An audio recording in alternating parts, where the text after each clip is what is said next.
So I just wanted to do another general reading update because by the time I finish my wrap-up videos, I'm already halfway into the next month, so it kind of just seems more efficient to do them whenever I feel like it. So as I said in my over-caffeinated video, I haven't been reading as much as I would like to, but I still have been reading quite a few books. I actually managed to finish 5 books in June. I already mentioned You Shall Know Our Velocity and Bold Spirit. I also finished another book at work after Bold Spirit, and that's Andy's Moon, which was another book in the Historical House series. This one was not one of my favorites, and I gave it 3 out of 5 stars. Still an enjoyable, very fast read. The next book I finished was The Secret Diary of Lizzie Bennet. I was kind of worried that I wasn't gonna like this book based on my recent realization that I don't like diary books if they're not realistic, but I definitely enjoyed this. There wasn't a whole lot of dialogue, even though there was a little, but since Lizzie remembered her conversations for vlogs, and she's also just a natural storyteller, she has a degree in communications,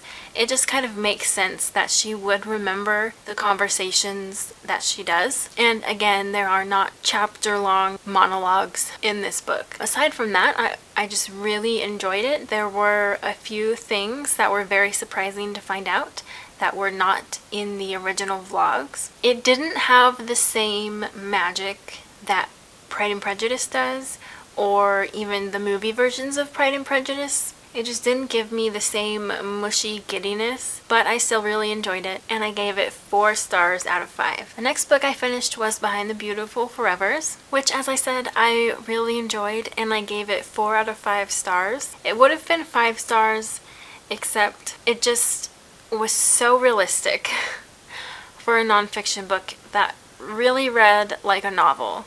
And when I read the appendix or afterword, I found out that she did some lengthy, very detailed interviews on multiple occasions with many people that are in the book, and it sounded like even past the participants' level of comfort, and that just made me a little uncomfortable. And I don't really know much about if the people in the book really accepted her or liked her. I don't know what the situation is, but it was a really interesting read, and for someone who didn't know too much about the Mumbai slums, it was definitely a good thing for me to do. And so far in July, I have finished 2 books. Boston Jane is another one that I read at work that was a pretty quick read, and I actually really enjoyed this one. I did give it 4 stars because it's about a girl who is just very active, and she has a very colorful personality, and then early on in the book she loses that personality because she wants to become a lady, a proper Victorian lady. So she loses all of her fun, and it's just kind of difficult to watch her go through that. And then it takes a while, and even then I don't know if she does gain it back by the end of the book. But there are a couple of sequels, so I hope to read those someday. And then I finished The Silkworm by Robert Galbraith, and I really enjoyed it. I just really love her writing. I love her characters and how she just really gets into everybody's minds. And somehow, even though the book is just full of conversation and almost like minute-to-minute updates on what's going on, I still just was really captivated by the book and the plot and everything. And I really appreciated the subtle character development and relationship development between the main characters, and I'm looking forward to seeing how that progresses in the future books. And I'm also currently reading a few books. I still haven't made any progress on What is the What by Dave Eggers, but I am making pretty good progress with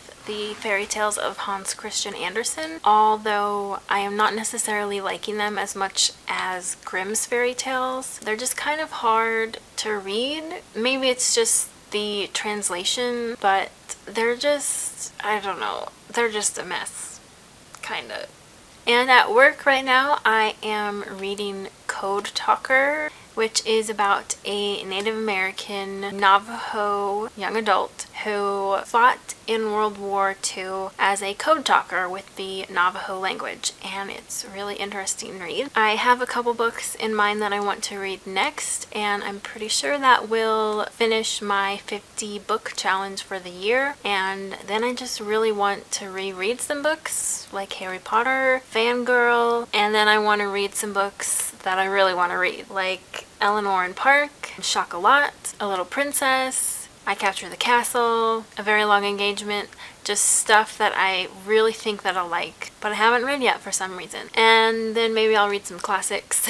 And the next book in the Wheel of Time series, I also need to get a start on. I have beat Pikmin 3, and it was a really fun game, even though I kind of did really bad at it because I lost over 1,000 Pikmin. And I have also now seen both seasons of Orphan Black, which is an amazing show. I finished that last night. And this morning, I cleaned up my apartment, did the dishes, vacuumed, went grocery shopping, and now I'm filming videos. It's amazing what you can get done when you're not binge watching TV. So let me know what you've been reading lately. Thanks for watching, and I'll see you next time.